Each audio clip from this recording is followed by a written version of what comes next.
गृहस्थ धर्म में जैसे है या जिनके पास बहुत अर्थव्यवस्था है, उनको चाहिए कि गौ सेवा से बहुत जल्दी शरीर पवित्र होता है, हृदय भी पवित्र होता है और गोविंद भी प्रसन्न होते हैं। यदि गावः प्रदक्षिणीर कार्या वंदनीया ही नित्यशः मंगलायतनम दिव्याः श्रेष्ठास्त्वेता स्वयंभुवा। यदि गाय घर में पाली जाए या गौशाला खोली जाए और गौओं की सेवा की जाए, जिनके पास अर्थ है, भाव है, भगवान स्वयं श्री कृष्णचंद्र ने गौ सेवा स्वीकार की, गौवें चराई।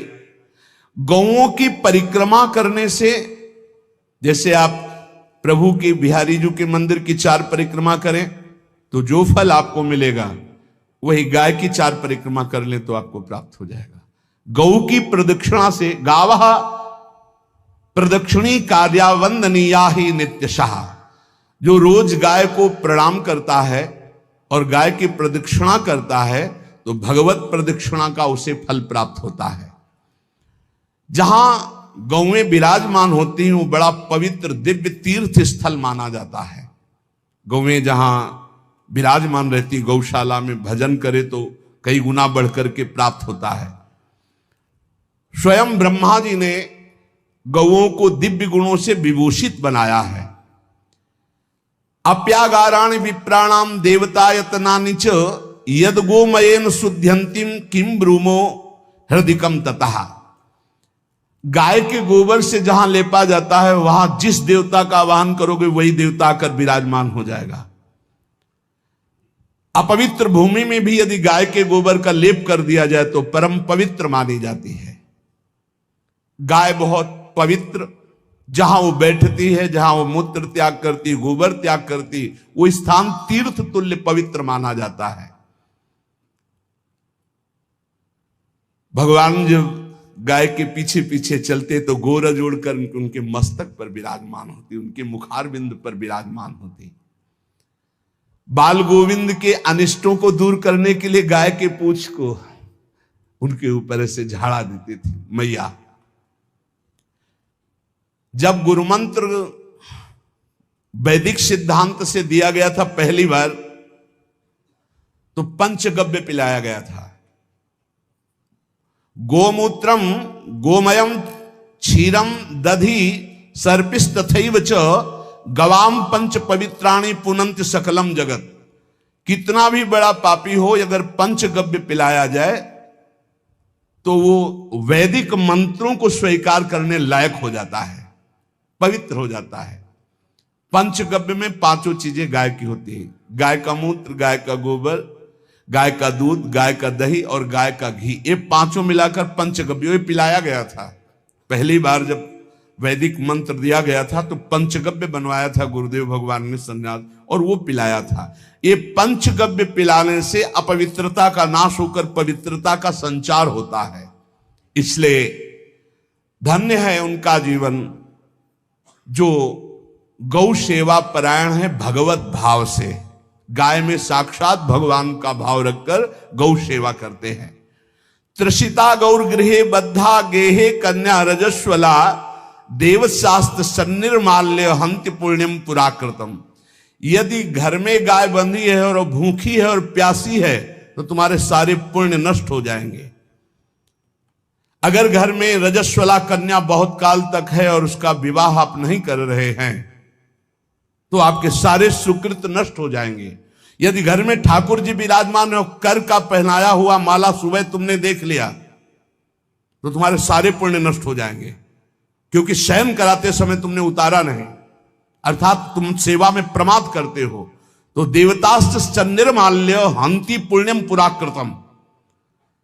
जैसे सुबह श्रृंगार किया तो रात्रि के शयन के समय वो हटा लेने चाहिए माले। जब हम शयन कराते हैं तो भले पुष्प शैया पे शयन कराएं पर माला नहीं धारण कराएं। श्रृंगार का माला अगर दूसरे दिन दर्शन किए क्यों पहने ठाकुर जी तो तुम्हारे सुकृत नष्ट हो जाएंगे। गाय बंदी हो घर में, प्यासी है और भूखी है, तुम्हारे सुकृत नष्ट हो जाएंगे। तृषिता गौरगृहे बद्धा, क्योंकि तुम्हारे पास है, सेवा करना चाहिए। यो वै गाम प्रतिसिद्धेन्त चरंतिम च स्वतरणम नरहा तस्य पूर्वे च पितरः कंपन्ते पतनोन्मुखा। यदि गाय हरी हरी घास चर रही कहीं और तुमने डंडा ऊपर प्रहार किया और लाठी मारी तो तुम्हारे पितर खोपड़ी के बल नरक जाने के लिए तैयार हो गए, ये लिखा है। चरंतिम स्वम तृणम नरः तो तस्य पूर्वे च पितरः कंपन्ते पतनोन्मुखा। इसीलिए क्या भारत से कहीं किसी की तुलना हो सकती है, जहां गौ को माता की पदवी दी गई, जहां गौ को हम आराध्य देव के रूप में मानते हैं, आराधना करते हैं। गौ रक्षा, गौ सेवा, ये बहुत बड़ा इसमें छुपा हुआ है। स्वयं भगवान अवतरित होकर गौ जब गाय के रूप में पृथ्वी रमाती तो भगवान का अवतार हुआ है। बड़ा विचित्र समय आता चला जा रहा है कि अब आधुनिक यंत्रों की ऐसी सेवाएं हो गई बड़ी बड़ी कि अब ना बैल की जरूरत है, और ऐसे दूध की महंगाई बन गई कि अब देसी गाय 2 लीटर 3 लीटर 4 लीटर, और ऐसी इसी की 20-20 25-25 लीटर दे तो कौन देसी गाय को। तो गौओं का सेवा का भावना शास्त्र आज्ञा करता है कि जो प्रतिदिन अग्रग्रासे परोभावा कर्तव्यो भक्ति तोन्वहम अकृत्वा स्वयं आहारम कुर्वम नापनोति दुर्गतिम। जे ही तुम्हारे गृहस्थ में घरों में पहले होता था, अब तो भगवान जाने, जे ही पहली रोटी तवा में गई तो वो निकाल करके पक्की रखी जाती थी गौग्रास के लिए, पहला रसोई में। तो इसमें लिखा प्रतिदिन स्वभोजनम, पहले स्वयं भोजन न करके गाय के लिए ग्रास निकालना चाहिए। तो जिनके पास अर्थव्यवस्था जो गृहस्थ धर्म में है या जिनके पास अर्थ है, कुछ रोज 1 रुपया निकालो। हम कह रहे रोज निकालो तो महीने में 30 रुपया होते, 30 रुपया में एक गाय को हरी घास तो एक टाइम पवा ही सकते हो ना, बहुत नहीं है तो 1-1 रुपया निकाल के अगर एक गाय को चारा दोगे तो एक बार का भोजन तो हो ही सकता है। 30 रुपया में हरी घास जाकर के उसके दावा एक बार तो पवा दोगे ना। अग्रग्रासे परोभावा कर्तव्य भक्ति तोन्वहम, भक्ति पूर्वक गाय को एक ग्रास भोजन में 1 रोटी तो निकालना चाहिए गाय के लिए, ऐसा शास्त्र आज्ञा कहता है। जो ऐसा करता है तो अकृत्वा स्वयमाहारम कुर्वन् नाप्नोति दुर्गतिम, अपने आहार से 1 रोटी निकालकर गाय को देता है और स्वयं 3 रोटी भले पाले 1 रोटी गाय को दे दी तो बोले उसकी दुर्गति नहीं होगी, अर्थात उसके अंदर भाव बढ़ता चला जाएगा वो भगवान की भक्ति में। और तेनाग्नयो हुता सम्यक पितरश्चापि तर्पिताः देवास्त पूजितास्तेन यो ददाति गवान्हिकम। जो प्रतिदिन गौग्रास निकालता है, अर्पित करता है, तो उसको अग्निहोत्र करने का फल मिलता है, उसके पितरों को तृप्ति मिलती है।